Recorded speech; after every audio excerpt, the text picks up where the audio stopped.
Welcome to the KZGN News. Today we'll bring you news from Washington about an impeachment, Planning Commission news, the latest presidential numbers, today's gas prices, weather, sports, and much more. From the Rademacher Hills to Bee Mountain and the mighty Sierras, Ridgecrest to Inyo Kern and China Lake, this is your news for the Indian Wells Valley with the KZGN News crew.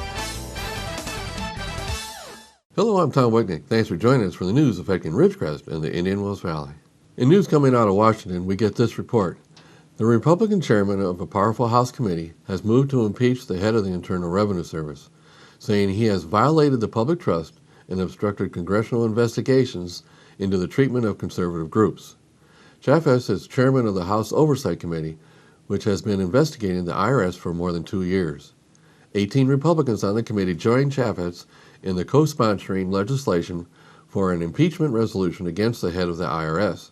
Chaffetz called impeachment an appropriate tool to restore public confidence in the IRS and said it will send a clear signal that the IRS is under repair.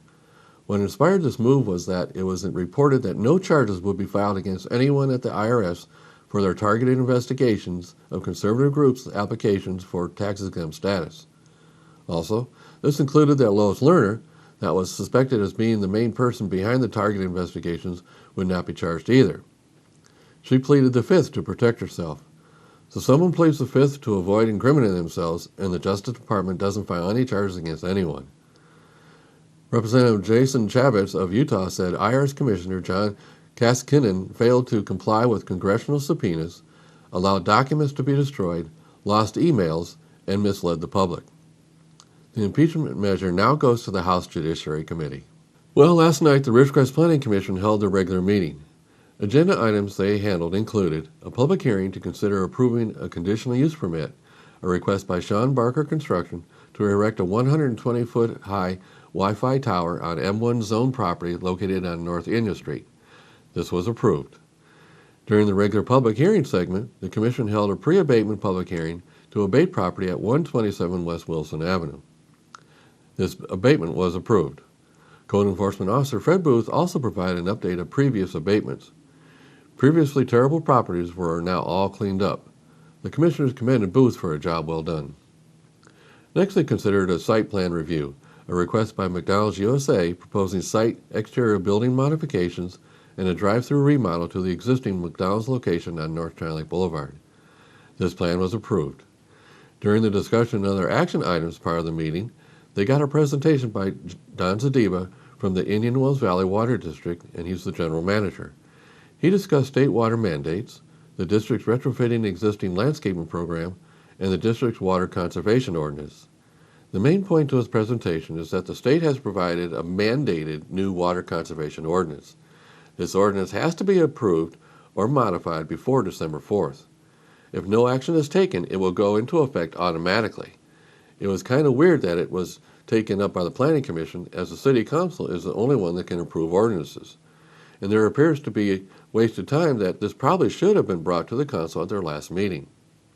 Well, the Planning Commission did make a recommendation to send it to the Council. The Council will probably take it up at their November 4th meeting. Staff recommends cooperation and coordination by the City in all Water District endeavors. Next, they considered a meeting art project, a proposal by Matarango Museum to erect petroglyph artwork called The Cat and the Kittens by Mill Burford on the North China Lake Boulevard Meeting Art Site number 5. And another meeting art project, a proposal by State Farm Insurance to erect petroglyph artwork Spirits by Skip Gorman on China Lake Boulevard Meeting Art Site number 11. Both of these were approved. That was the end of the agenda items. Now here's the latest in presidential polls. For the Democrats, we don't have any new polling data since Biden officially bowed out. All national polls still show Clinton leading the Democratic ticket. Sanders is still behind, but still has a respectful showing. Now that Biden is out, as well as 2 of the 5 have dropped out, maybe we'll start to get a better indication of who is really leading. Most critics believe that Clinton won the first debate, and her numbers have increased following her performance. While Sanders put in a strong performance, his numbers in the polls have yet to climb to where they will need to be if he wants to win the Democratic nomination process. Sanders can still climb and beat Clinton, but he will need to step up his game in the second debate and come out with an exceptional performance. As soon as numbers come out without Biden in them, we'll get that data out. On the Republican side, we find these results. It's interesting to see that all the media is focusing on one poll, yet there are many more polls out there showing a different picture. The different picture is the first and second place candidates. As of yesterday, the only poll showing Carson overtaking Trump's lead is the CBS and New York Times poll. It showed Carson now leading the Republican candidates at 26%, with Trump at 22% and Rubio at 8%. However, the ABC Washington poll showed Trump still leading 32% to Carson's 22%. The NBC Wall Street Journal poll showed Trump leading with 25% with Carson at 22%. The Monmouth poll showed Trump at 28% and Carson at 18%. And finally, the CNN poll showed Trump leading with 27% to Carson's 22%. Could it be the continued effort to knock Trump off continues in both conservative and liberal media? So the 5 separate polls, 4 of which showed Trump leading substantially, I wonder why all the media is only talking about the one showing Carson taking the lead from Trump. Also, the slide in Fiorina is alarming. She had done so well after the last debate, and the move of Carson in the first place in one poll is surprising as well. Well, the debate tonight might once again change things around. In El Nino news, we hear about snakes. It's being discovered that the El Nino is bringing poisonous sea snakes to Southern California beaches. The yellow-bellied sea snake has been found in the shore of Ventura County's Silver Strand Beach last Friday. Experts say the warmer El Nino waters are allowing them to travel farther north from their normal, more tropical climate. The snake itself is highly venomous, prompting experts to urge beachgoers to keep a distance, but still document the sighting. Experts also added the last time the snake was documented this far north was during 1983, also an El Nino year. Yellow-bellied sea snakes do not normally come ashore as their bodies are not well suited for travel on land. The one found in Ventura died shortly after being taken to the local U.S. Fish and Wildlife Service office. So if you're on any beaches and see any snakes, stay away from them and report the sighting to a lifeguard. Now stay tuned for news from the Kern County Sheriff's Office when we come back.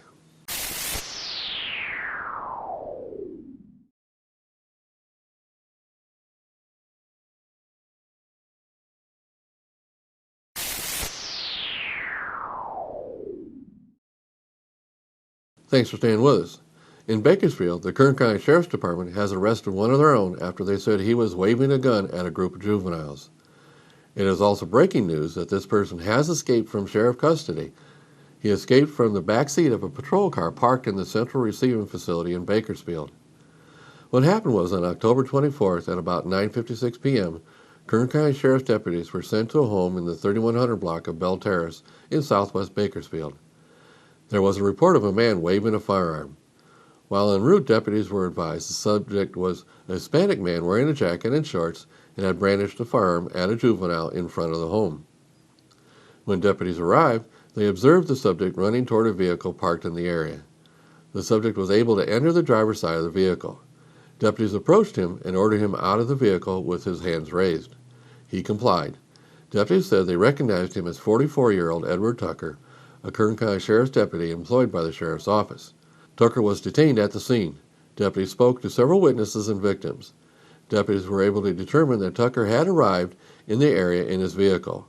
He exited the vehicle and approached a group of female juveniles in front of a home. Tucker had a brief conversation with the juveniles and then brandished a firearm at them. The juveniles ran into the house and told several adults what had happened. Tucker then approached a second group of adult men in front of another home and had a brief conversation with them. While doing so, deputies began arriving on scene, at which point Tucker ran to his vehicle and was then detained by deputies. During a search of Tucker's vehicles, deputies said they located a handgun loaded with inoperable training ammunition, 4 additional handguns, 2 shotguns, and an assault rifle. Deputies also located a small amount of suspected methamphetamine. All of the weapons Tucker had in his possession were personally owned and were not Sheriff's Office issued. Tucker has been on approved leave for over a year. During the investigation, it was determined that Tucker was under the influence of a controlled substance.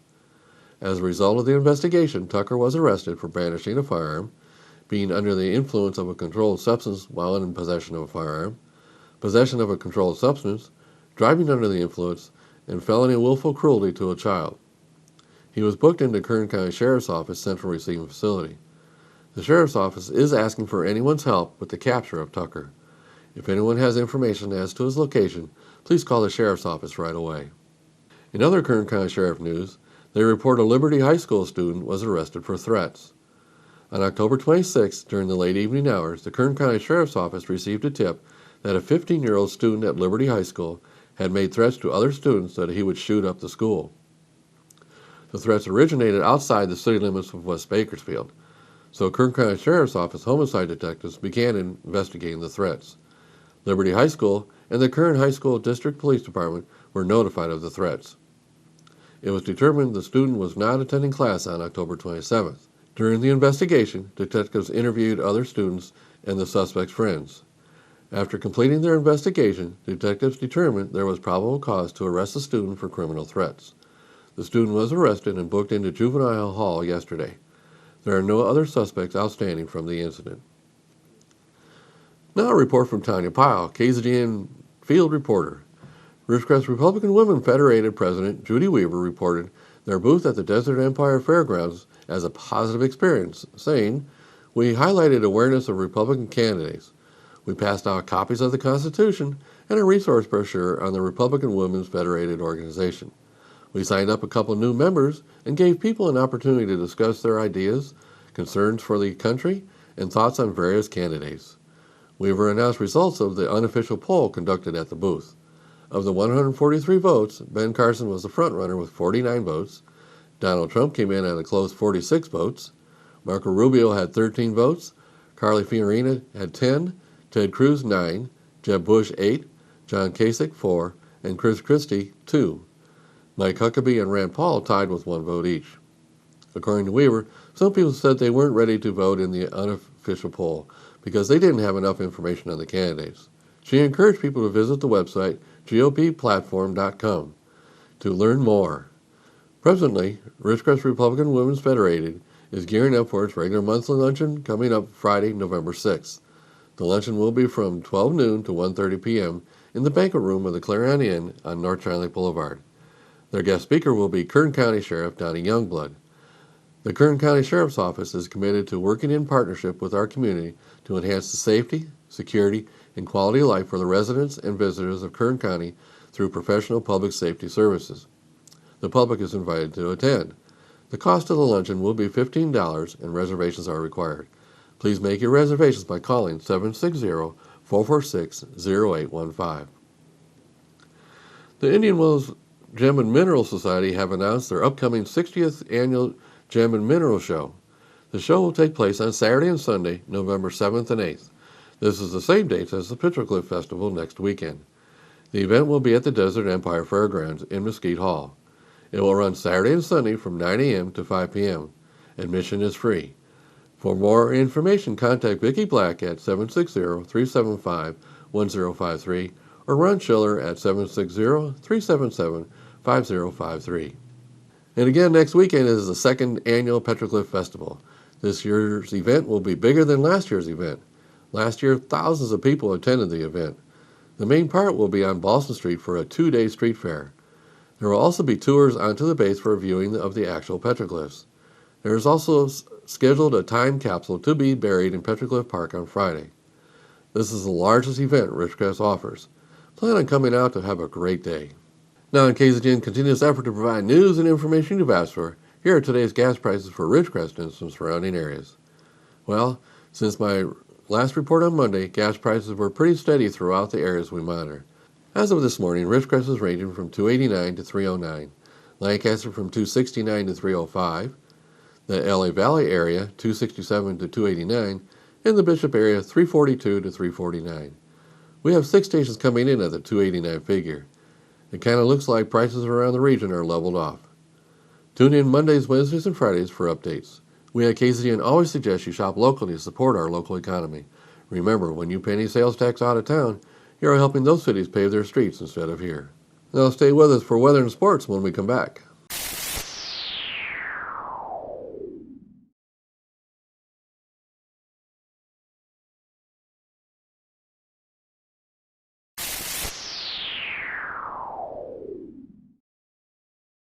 Thanks for staying with us. Let's go to Lane with the weather. Thank you, Tom. From the National Weather Service, widespread rainfall is expected across much of the eastern third of the U.S. on Wednesday as a frontal system moves across the region. The heaviest rainfall will be across the mid-Atlantic and New England, where 2 to 3 inches of rainfall is expected through early Friday. High winds are also possible from the Appalachians to New England. Temperatures across the nation: Carolinas at 76, Georgia at 75, Arkansas at 66, northern Texas at 60, Arizona at 73, and LA at 70. For us locally, tonight partly cloudy with a low around 55, west wind 15 to 20 miles an hour with gusts as high as 25. Thursday, sunny with a high near 72, west wind around 5 miles per hour. Thursday night, mostly clear with a low around 52, west-northwest wind around 10 miles per hour, with gusts as high as 15. Friday, sunny with a high near 72, northwest wind around 5 miles per hour. Friday night, mostly clear with a low around 53, east-southeast wind 5 to 10 miles per hour. Saturday, sunny with a high near 76, northwest wind around 5 miles per hour. And Saturday night, clear with a low around 53, south wind around 5 miles per hour. Sunday, sunny with a high near 78, northwest wind around 5 miles per hour. Sunday night, partly cloudy with a low around 54, west-southwest wind 10 to 15 miles per hour. Monday, mostly sunny with a high near 66, southwest wind 5 to 15 miles per hour, with gusts as high as 20. And that is your forecast for the IWV. Now back to Tom. Thanks, Lane. Let's go to Tom Heck with sports. And a very pleasant Wednesday afternoon to everyone. Let's start with the World Series last night. Kansas City Royals are absolutely resilient. They're down a run in the 9th inning. It's wet, it's damp. Really, the ball's not traveling all that well. Up enters Alex Gordon to the plate, hits a home run to dead center field to tie the game. And then in the 14th inning, Eric Hosmer came in a sacrifice fly to win it. 14 innings, the longest game ever for Game 1 in World Series history. Both teams had 11 hits in the game. Both teams committed 1 error. Chris Young, the winner. Bartolo Colon, the loser. Again, the final score, 5-4, Kansas City in 14. Now tonight, Game 2 will be Jacob deGrom and Johnny Cueto. Which Johnny Cueto is going to show up tonight? Not sure. Overall this season, he has 11 wins, 13 losses. He was out for a while with a bit of an injury, but his last outing against Toronto looked very, very good. If he does the same thing tonight, the Mets are going to have a difficult time. All right, the NBA, believe it or not, started last night on Tuesday night. The Bulls, in front of President Obama, beat the Cavaliers by 2 points. The Pistons beat the Hawks, and Stephen Curry showed why he was the MVP. Vintage Stephen, he had 40 points last night up at Arco Arena in the Bay Area. They beat New Orleans 111-95.